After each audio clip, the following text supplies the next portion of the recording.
बात करते हैं छत्तीसगढ़ में खाद्य संकट की। छत्तीसगढ़ में धान सिर्फ फसल नहीं बल्कि राजनीति की सबसे उपजाऊ जमीन भी है। जैसे ही मानसून की आहट सुनाई देती है, खेतों के साथ सियासत में भी हल चलना शुरू हो जाता है।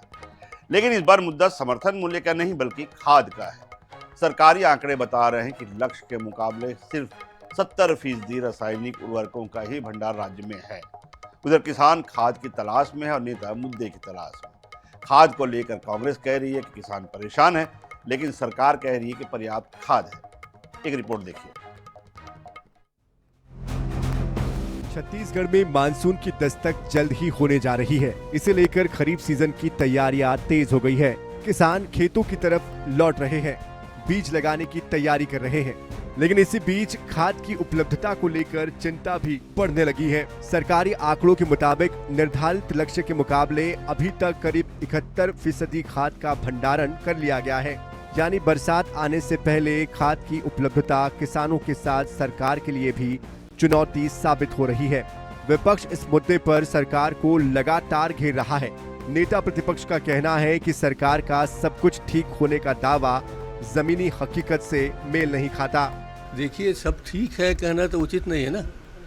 हमेशा सरकार कह रही है, कलेक्टर कह रहे हैं कि हाँ सब ठीक है, पेट्रोल मिल रहा है, डीजल मिल रहा है, गैस मिल रहा है। मगर गांव में जाओ, हमसे लोग बार बार फ़ोन करते हैं कि भैया हम अकलतरा पहुंच गए, डीजल ख़त्म हो गया, हम चांपा पहुंच गए, आगे डीजल दिला दो। तो ये जो समस्याएं निचले स्तर पर है, बिजली बिल के कारण जो गाँव में तकलीफ़ है और गाँव में जो काम नहीं हो रहा है उसके कारण जो ग्रामीण अर्थव्यवस्था पूरी तरह ठप है। वही सरकार विपक्ष के आरोपों को खारिज कर रही है और प्रदेश में पर्याप्त मात्रा में खाद होने का दावा कर रही है। कैबिनेट मंत्री श्याम बिहारी जायसवाल का कहना है कि कांग्रेस को किसानों की याद सिर्फ सत्ता से बाहर होने के बाद ही आती है। जब कांग्रेस सरकार में थी तब किसानों की चिंता नहीं करती थी। अब विपक्ष में बैठकर किसान प्रेम दिखा रही है। कांग्रेस जब सरकार में रहती है तब इनको किसानों से लेना देना नहीं होता है, और जब जब सत्ता से बाहर रहती है उसको किसान याद आते हैं। भारतीय जनता पार्टी की सरकार किसानों की सरकार है। किसानों की जितना भी खाद लगता है उसको हम डायरेक्ट डीएपी या एनपीके के रूप में नहीं दे पा रहे हैं, लेकिन किसानों को किसी न किसी रूप में, किसी न किसी कंपोजिशन में, चाहे वो नैनो खाद के माध्यम से हो या सिंगल सुपर फास्फेट और पोटास के माध्यम से हो, उसकी आपूर्ति हम पर्याप्त रूप से किसानों का कर रहे हैं। उसकी हमारे पास व्यवस्था है। छत्तीसगढ़ में खरीफ की फसल के लिए 15.55 लाख मीट्रिक टन खाद का लक्ष्य रखा गया है, जिसमें से 11.11 लाख मीट्रिक टन खाद का भंडारण किया जा चुका है। यानी 71% खाद का भंडारण हो चुका है। वही किसानों को अब तक 4.10 लाख मीट्रिक टन खाद का वितरण किया गया है। यानी 30% खाद का वितरण ही संभव हो पाया है।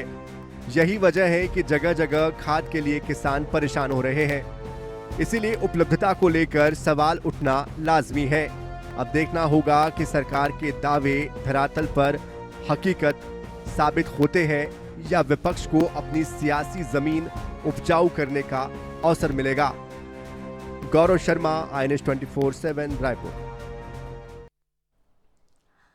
तो मानसून की आहट हो चुकी है। महज 4 से 5 दिनों के भीतर अनुमान लगाया जा रहा है कि मानसून सक्रिय हो जाएगा और इसी समय उन्हें बुआई भी करनी है, तमाम जो चीज़ें हैं खेती से जुड़ी हुई वो भी करनी है। और ऐसे में अगर आप जो है खाद की उपलब्धता उनके पास पर्याप्त नहीं होगी, खास तौर पर क्योंकि यूरिया और डीएपी की सबसे ज़्यादा आवश्यकता होती है धान की फसलों को, खाद की कमी है।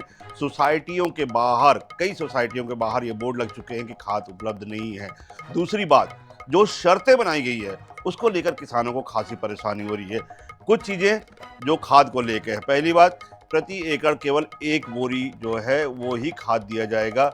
ये जो शर्त है वो किसानों के लिए खासा परेशानी भरा है, क्योंकि हो सकता है कहीं पे ज़मीन दूसरी हो, कहीं सी ज़मीन की जो तासीर अलग है, वहाँ पर एक बोरी खाद से काम न चलता हो। इसके अलावा अगर हम देखें तो जिस तरह से टोकन पद्धति शुरू की गई है, टोकन अगर आपने लिया है 15 दिन बाद आपको आने के लिए कहा जाता है, उसके बाद अगर आप सोसाइटी जाते हैं वहाँ पे टोकन में आपको खाद नहीं मिलता है, फिर वो टोकन एक्सपायर हो जाता है, उसके बाद फिर आप 1 महीने बाद का टोकन लेते हैं। लेकिन इस समय तक आपको फसल की अगर खाद की ज़रूरत है तो वो आपूर्ति आप कहाँ से करेंगे? क्या 1 एकड़ में केवल 1 बोरी ही लगेगी खाद, इस बात की गारंटी है? ज़मीन की तासीर अलग है, कोई ज़मीन उपजाऊ है, कोई ज़मीन कम उपजाऊ है, कोई ज़मीन जो है वो मुरम वाली है, तो वहाँ पर खाद की आवश्यकता ज़्यादा है। ऐसे में आप ये मापदंड कैसे तय कर सकते हैं? टोकन व्यवस्था आज से पहले कभी लागू नहीं हुई थी, अब इस बार टोकन व्यवस्था हुई है जो किसानों के लिए खासी परेशानी का सबब बन रही है। दूसरी बात, सबसे बड़ी बात ये है कि जो नैनो खाद है उसको लेके तमाम दावे सरकार कर रही है, लेकिन किसानों की जो राय है वो अलग-अलग है। कुछ लोग इसे नैनो खाद को उपयोगी नहीं मान रहे हैं यूरिया और डीएपी के मुकाबले में। उनका कहना है कि नैनो जो है वो किसी भी मुकाबले में उनकी जो आपूर्ति है, उनकी जो है पात्रता है वो पूरी नहीं कर सकता, उन मानदंडों पर खरा नहीं उतरता नैनो खाद। इसलिए उनका जो पैमाना है वो यूरिया और डीएपी से ही पूरा होता है। ये बाध्यता समाप्त कर देनी चाहिए। इसके अलावा वैकल्पिक, ऐसे कई वैकल्पिक खाद का जो है उन्होंने सरकार ने विकल्प दिया है जो किसानों को मंजूर नहीं है। चौथी बात, अगर उन्हें जुताई के लिए ट्रैक्टर की ज़रूरत पड़ रही है, तमाम जो अन्य साधनों की ज़रूरत पड़ रही है, तो सरकार के एक नए निर्देश कि ड्रमों में या फिर जो है जार में पेट्रोल नहीं दिया जा डीजल नहीं दिया जाना है, इसको लेकर भी किसान खासे नाराज़ हैं, क्योंकि डीजल उन्हें टंकियों में नहीं मिल रहा है, केवल वाहन लाने पर ही मिल रहा है और कई किसान ऐसे हैं जो कि वाहन इतनी दूर लाने में सक्षम नहीं हैं। ये तमाम चीज़ें जो हैं किसानों की दुश्वारियाँ बढ़ा रहा है। लेकिन इस समय चलिए, इसके लिए दूसरे साधन भी हो सकते हैं, जुताई के लिए डीजल के भी दूसरे साधन हो सकते हैं, लेकिन खाद के दूसरे विकल्प क्या हो सकते हैं? जबकि धान की फसल के लिए सभी को मालूम है कि यूरिया और डीएपी ही कारगर साबित होती है ऐसी फसलों के लिए। उसमें अगर आपको प्रति एकड़ केवल 1 बोरी की बाध्यता हो, इसके अलावा नैनो खाद उन्हें लेना पड़ता है, ये भी बाध्यता दी गई है कि हर बोरी के पीछे नैनो खाद भी उन्हें दिया जाएगा, उन्हें खरीदना ही पड़ेगा नैनो खाद, उसे उपयोग करने की बाध्यता है। ये बाध्यता आखिर किसानों के ऊपर क्यों ला दी गई है, इसका जवाब किसी के पास नहीं है। सोसाइटियों में खाद नहीं है और वही खाद निजी दुकानों में 250 रुपये की खाद 600 रुपये लेकर 1200 रुपये तक बेची जा रही है। तो आखिर उन निजी दुकानों को खाद कहाँ से उपलब्ध हो गई जो कि सरकार को उपलब्ध नहीं है। ऐसी तमाम दुश्वारियां हैं जो कि किसान इस समय झेल रहे हैं और महज 15 दिन बाद उन्हें इस फसल में खाद की बेहद आवश्यकता होने वाली है।